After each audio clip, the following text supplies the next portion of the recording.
আমরা এখানে উপস্থিত হয়েছি ইউনাইটেড পিপলস বাংলাদেশ তথা বাংলাদেশের চট্টগ্রাম মহানগর কমিটির অভ্যর্থনা সভা এবং সুধী সমাবেশে। উপস্থিত সকলকে আমার সালাম ও শুভেচ্ছা। এই কমিটির জন্য কাজ করেছেন আমাদের সহযোদ্ধা ফায়াজ সাহেব, আমাদের সহযোদ্ধা ইঞ্জিনিয়ার মোহাম্মদ রিয়াদ, এবং তাদের দুজনের সাথে আমারও একটু কাজ করার সুযোগ হয়েছিল এবং তার ফলশ্রুতিতে আজকে আমাদের এই মহানগর কমিটি এবং সম্মানিত সুধীদের সামনে আমরা উপস্থিত হয়েছি। আমাদের ইতিপূর্বে যারা বক্তব্য দিয়েছেন তাদের কথায় একটা জিনিস ক্লিয়ার হয়েছে, আমরা সবাই জুলাইয়ের যোদ্ধা। কেউ মাঠে থেকেছি, কেউ মাঠের বাইরেও কাজ করেছি, কেউ দুই জায়গায় কাজ করেছি। আমাদের জীবনের অন্যতম একটা অধ্যায় হচ্ছে ফ্যাসিবাদ মুক্ত বাংলাদেশ দেখা। ক্লাস 7 থেকে আমার রাজনৈতিক অঙ্গনের পদচারণা আসলে শুরু হয়েছিল বাংলাদেশ ইসলামী ছাত্র শিবিরের হাত ধরে। তারপরে রাজনীতির নানান অধ্যায় পার হয়ে আমরা আজকে এই জায়গায় এসে উপস্থিত হয়েছি। অনেকের সাথে আমরা একসাথে রাজনীতি করেছি, মাঠে ময়দানে কাজ করেছি। 2012, 13, 14 সাল থেকে আমরা ফ্যাসিবাদ বিরোধী সংগ্রাম করে আসতেছি। একটু পাশে আমাদের বিএনপির অফিস চট্টগ্রাম মহানগরের বিএনপি অফিসের সামনে কদিন পর পর আমাদের ভিড় লেগে যেত 2012, 13, 14, 15, 16 ওই সময়গুলোতে। সেই সময়ে আমরা আওয়ামী লীগ মুক্ত যে বাংলাদেশ দেখে স্বপ্ন দেখেছিলাম, সেটা তো 2025 সালে এসে বাস্তবায়িত হবে সেটা আমরা ভাবি নাই।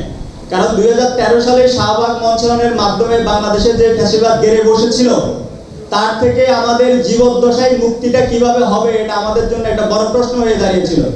2024 সালে এসে আমরা সেই বাস্তবতায় উপস্থিত হতে পেরেছি। বাংলাদেশের রাজনীতির একটা দুঃখজনক বাস্তবতা হচ্ছে আওয়ামী লীগ। আওয়ামী লীগকে মোকাবেলা করা হচ্ছে বাংলাদেশের ডানপন্থী রাজনীতি এবং বৃহত্তর রাজনীতির বড় জায়গা। আওয়ামী লীগকে আমরা হটাতে পেরেছি, কিন্তু এখনো আমাদের ঘাড়ের উপর নিঃশ্বাস ফেলতেছে আওয়ামী লীগ এবং তার দোসররা। আমরা কিন্তু আজকে একটা বছরে আওয়ামী লীগকে সাহায্য করতে পারি নাই রাজনৈতিকভাবে এবং আইনিভাবে। তার জন্য আমরা এখন দেখি মাঠে মাঠে আওয়ামী লীগ চোরাকাপ্তা মিছিল করে, বাদ ফজর মিছিল করে, দিনের বেলা মিছিল করে, রাতের বেলা মিছিল করে, কিন্তু আমাদের গণঅভ্যুত্থানের শক্তি, আমাদের গণঅভ্যুত্থানের পরে গঠিত সরকার তাদেরকে অ্যারেস্ট করতে পারে না। গণঅভ্যুত্থানের পরবর্তী সরকার তাদেরকে বিচারের মুখোমুখি করতে পারে না। আজকে একটা বছরে আমরা কিন্তু দৃশ্যমান কোনো বিচার দেখি নাই। সংস্কারের নাম করে বলে যে সময় জ্ঞাপন করা হয়েছে, তার মধ্য দিয়ে নির্বাচন বানচাল করার এবং নির্বাচনকে একটা অনিশ্চিত জায়গায় নিয়ে যাওয়ার কথা বলা হয়েছিল। সেই জায়গা থেকে আমরা ফেব্রুয়ারিতে নির্বাচন নিশ্চিত করার কথা বলছি। সময় মতো নির্বাচন দিতে হবে এবং তার আগে দৃশ্যমান বিচার প্রক্রিয়া শেষ করতে হবে। সংস্কারের নাম করে কোনো কালক্ষেপণ আমরা মেনে নিব না।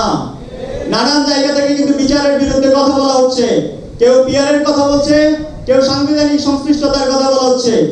অবশ্যই আমাদের এই কাজগুলো করতে হবে, কিন্তু সেটা একদিনের কাজ নয়। এসবের ফাঁক গলে আমরা কোনো আওয়ামী শক্তির উত্থান দেখতে চাই না, কোনো আওয়ামী দোসর শক্তিকে বিরোধী দলীয় রাজনীতিতে আমরা দেখতে চাই না। আজকে জাতীয় পার্টি সহ অনেকগুলো আওয়ামী দোসরদেরকে ক্ষমতায়ন করার চেষ্টা করা হচ্ছে, রাজনীতিতে পুনর্বাসন করা হচ্ছে।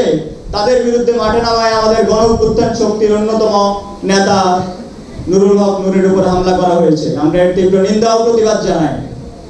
সম্মানিত উপস্থিতি, এখানে বাংলাদেশের ভাইদেরকে বলবো, চট্টগ্রামের মাটিতে ফ্যাসিবাদের বিরুদ্ধে আমরা সর্বদা সোচ্চার থাকবো। কোনো ধর্মীয় উস্কানিমূলক কাজকর্মে আমরা জড়িত হব না এবং এখানকার যে ধর্মীয় মূল্যবোধ, চট্টগ্রামে শুধুমাত্র হিন্দু ধর্ম, মুসলমান ধর্মের, বৌদ্ধ ধর্মের লোকরা নয়, এখানে অনেক ক্ষুদ্র নৃগোষ্ঠীর লোকেরাও আছে।